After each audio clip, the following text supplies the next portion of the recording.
What's going on, everyone? Pardon my voice, I'm a little bit out of the weather here, but we've got some new cards to talk about. Seems that FFG is filing into their standard routine of Tuesday, Thursday new leaders, and today we've got a new leader to talk about, as well as a couple other cards as, well, set 5 spoilers.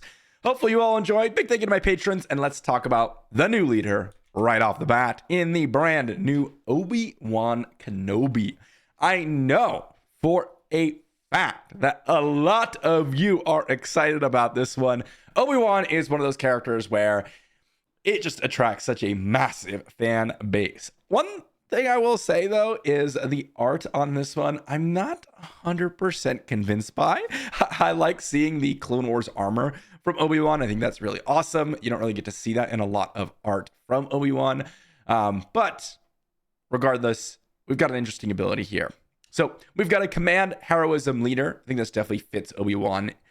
I think vigilance and command both fit Obi-Wan very well. He is a Force Jedi Republic as traits, and he has this action to use the Force. So you lose your Force token. You give an experience token to a unit without an experience token on it. So a really nice way to easily just kind of generate value from your Force token across all of your units. We've seen how strong just giving an experience token out can be, especially with something like Rey. And in this case, if we're able to just generate these Force tokens on a passive rate, well, suddenly you're just getting experience tokens as well. One of the things is, for example, the new Vigilance base. With Command Vigilance Obi-Wan, if we have Force units and we're able to attack with those Force units, we could potentially just be giving out experience tokens every single turn, which is incredibly strong. He does flip for 5 as a 3/6 leader, which definitely on the weaker side of stats. But then we have an on-attack trigger. You may give an experience token to another unit without an experience token on it. So you don't need to use the Force at all. Pretty interesting, as I said. Just getting an experience token on units that don't have an experience token is pretty strong. I will say, one of the things that I don't like about Obi-Wan is that you cannot give an experience token to himself.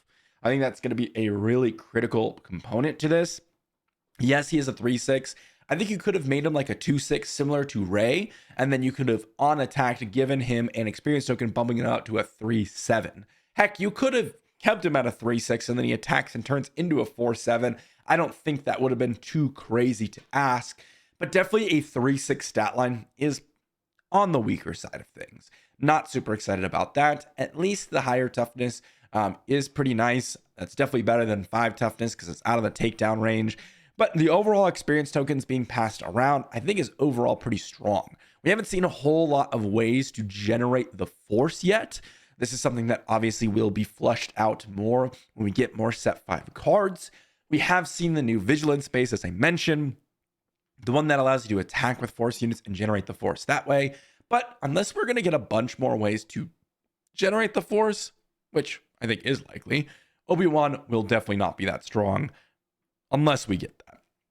Of course, just giving experience tokens every single turn can definitely get out of hand, but how reliable is gaining the Force? And do you want to be using it on Obi-Wan's action, or do you want to be using it for some other payoffs that I'm sure are going to be created as we see more set 5 cards? Overall, although I think Obi-Wan is interesting, and I do think he's a leader that maybe has a little bit of potential, I'm not incredibly excited about this gameplay-wise, although a new Obi-Wan is always exciting for a lot of people. Again, this is one of those ones, similar to a lot of other leaders, where we're really not going to see the full effectiveness of a leader that specifically uses the new mechanic without seeing a lot more of the set. But next up, we've got a new event. Now, this one you might have seen. It's been out for a day or so.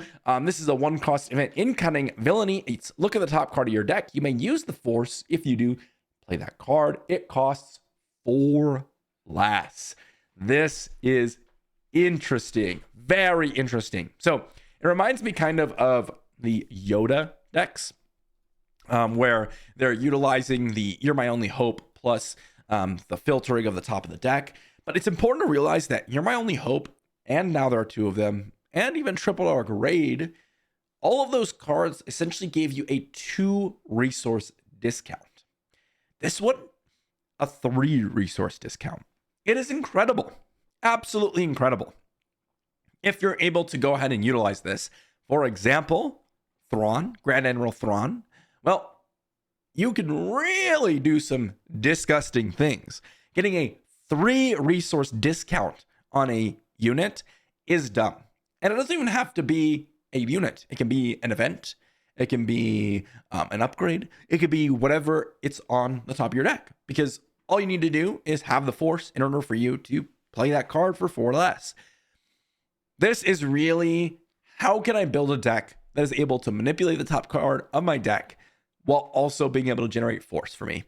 If that combination can happen, and if you're able to slot that into a deck as just like another extra piece, that would be amazing. Because this card and all those resource discounting cards in general definitely have potential. They definitely have potential. And this one, well, is one of the more, well, proficient at discounting units and events and things like that. So I'm actually pretty excited to see what this is capable of. Even something like They Hate That Ship is a little bit worse in terms of cost, right? Because They Hate That Ship, even though it does cost 1 and you're getting a 3 resource discount, well, this one gives you the 4 resource discount, which is absolutely insane. So, as I have foreseen, while I don't think it's particularly insane right now, again, because we don't know how easy it is to generate the Force, I do think this can definitely have a place in the meta, depending on how easy that truly is. Next up, we've got 1 cost Vigilance unit in Owen Lars. Very, very curious about this one. We got a 0-3 Restore Tour, similar to Moisture Farmer, huh? But when defeated, you search the top 5 cards of your deck for a Force unit, reveal it, and draw it. This is a when defeated trigger. So immediately I'm like, ooh, can Thrawn take advantage of it? Probably not. A 0-3 is pretty horrible stat line. Like, at least a 0-4 or 0-5 usually won't be able to be killed in a single attack from an opponent's unit.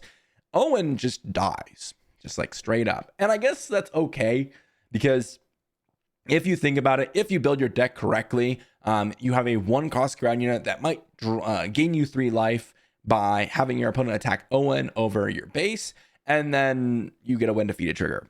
And of course, you might be like, well, why would I even attack Owen? Because he's got the when defeated trigger. Well, the Restore 2 kind of forces your opponent to attack it. Because if they don't, then you're just going to be restoring 2 every single turn. And most of the time, by the time you get to like 2 attacks, you've outpaced what Owen's value would have been by just getting that attack in because of the Restore 2. So your opponent's kind of incentivized to kill him, which is why they have that when defeated trigger. Now, again, I mentioned Thrawn, and that is the new Thrawn, the one with the when defeated doubling up. Again, you have to have a bunch of Force units. So you need to be able to have a deck that by searching the top 5, you're going to get a Force unit. Otherwise, this does nothing, right? And it's not a Force card. If it was a Force card, I would be much more excited about this one, because then you could grab, oh my gosh, I forgot the name of the card we just talked about, but that Force Throws, any card that has Force in its traits. This one is specific Force units. You limit your scope a ton, especially when most decks that are playing or would even consider playing Owen are going to be playing red alongside that. So not a huge fan of Owen, even if you are able to double up, or even if you're able to just get the value a single time by having that many Force units. I still don't think that's good enough. And again, that needs to be really heavily indexed towards Force units in the first place.